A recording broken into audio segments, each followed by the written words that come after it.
Bom dia, boa tarde ou boa noite. Isso, na verdade, é você quem decide. Para hoje, vamos aprender sobre a resistência elétrica, uma importante grandeza elétrica para o entendimento da eletricidade. Então vamos lá. Para não variar, como sempre, a primeira pergunta a ser respondida é: o que é resistência elétrica? Tá? A resistência elétrica é a grandeza física que se opõe à passagem de corrente elétrica. A resistência elétrica é representada pela letra R, então sempre a letra R representa a resistência e é medida em ohms. Esse símbolo aqui que parece uma ferradura de cavalo, né? E para mim, a melhor imagem que resume o que é resistência elétrica, né? E que explica o que é resistência elétrica é essa imagem aqui, onde eu tenho que a resistência elétrica está aqui, ó, apertando o condutor. Eu tenho a tensão elétrica, o volt, né, tentando empurrar a corrente. E quanto mais ela tenta empurrar, quanto maior for a resistência, isso é, quanto mais o ohm, né, a resistência, estiver apertando aqui, menor vai ser a corrente elétrica passando no condutor. Para quem tiver curiosidade, essa letrinha aqui, essa letra grega aqui se chama ômega, tá? Mas a gente se entende aqui como ohms, tá? Vamos agora conhecer a relação entre resistência, tensão e corrente elétrica. Eu mantive aqui aquela figura, né, para mais fácil de entendimento, e vamos ver como é que se relaciona essas três grandezas.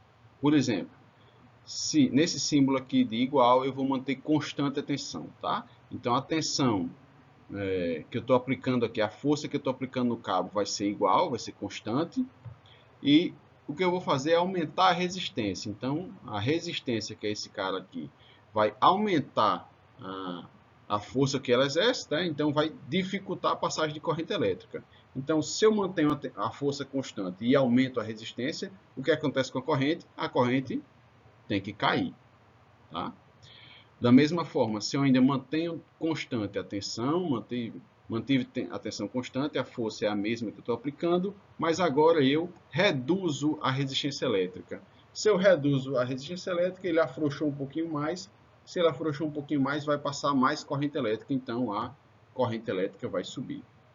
Esse é o caso, pessoal, dos eletrodomésticos. Na casa de vocês, a tensão na tomada é igual em todas as tomadas, é tudo igual a 220 volts.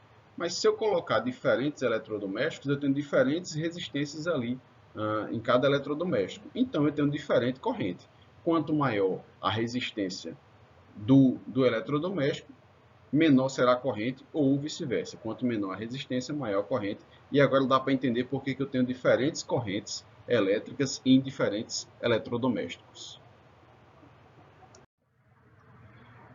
Vamos para mais um exemplo. Tá? Agora, no caso, eu vou aumentar a tensão. Se eu aumento a tensão, então esse carinha aqui vai aumentar a força dele. A tensão está aumentando. Se a tensão está aumentando, mas a resistência é constante, isso é, eu não mudo o quanto eu arrocho aqui o condutor e eu aumento a tensão, o que é que acontece com a corrente?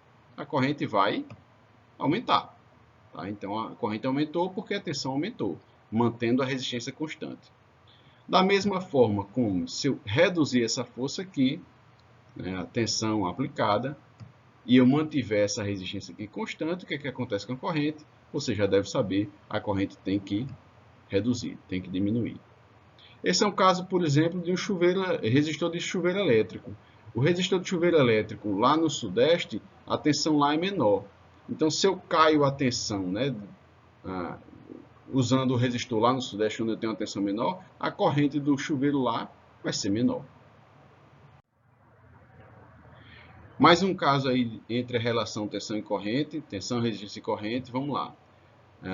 De novo, agora eu vou aumentar a tensão, tá? Aumentei a tensão, aumentei a força com que eu empurro. A corrente agora vai permanecer constante. Então, se eu aumentei a tensão e a corrente permanecer constante, o que é que eu tenho que fazer com a resistência? Eu preciso aumentá-la, tá? Porque senão, se eu aumento a tensão e não aumento a resistência, a corrente não vai permanecer constante, tá? Então, Para a corrente permanecer constante e aumentar a tensão, eu tenho que aumentar a resistência, eu tenho que arrochar mais um pouquinho o cabo. Da mesma forma, se eu diminuir a tensão e eu quiser manter a corrente constante, o que é que eu preciso fazer com a resistência? A resistência também precisa reduzir para que a corrente não suba. Tá bom? Esse é um caso menos prático, é difícil você ter uma corrente constante, isso é um caso mais específico. Não vou citar nenhum exemplo prático não disso. Agora que você já sabe o que é resistência elétrica, dá para entender o que são condutores e isolantes. Condutor é um elemento que tem muitos elétrons livres, aqui representado por vários elétrons livres, tá? Dentro do material. E, no caso de isolantes, eles, né, no isolantes aqui, eu tenho poucos elétrons livres disponíveis para percorrer. Então, se eu tenho muitos, no caso do condutor, se eu tenho muitos elétrons livres, então eu tenho uma baixa resistência elétrica. Então, tem facilidade de percorrer, então tem baixa resistência, tá? Condutor, baixa resistência. No caso dos isolantes, se eu tenho poucos elétrons livres, eu vou ter alta resistência elétrica, tá? Então vai ser difícil passar a corrente elétrica nesses casos. Com relação aos condutores, se tem baixa resistência, então tem facilidade na condução de corrente elétrica. É muito fácil percorrer corrente elétrica aqui, porque tem muitos elétrons livres. E no caso dos isolantes, eu tenho, ao contrário, eu tenho dificuldade de condução de corrente, né, porque eu tenho poucos elétrons livres. Um exemplo de condutor é o metal. Tá? Todo metal é bom condutor de eletricidade, porque eles têm muitos elétrons livres. E um exemplo de isolante é a borracha ou o plástico, né? Também são materiais que têm poucos elétrons livres e é por isso que é usado, por exemplo, em botas isolantes para eletricistas, ou então, no caso do plástico, é usado para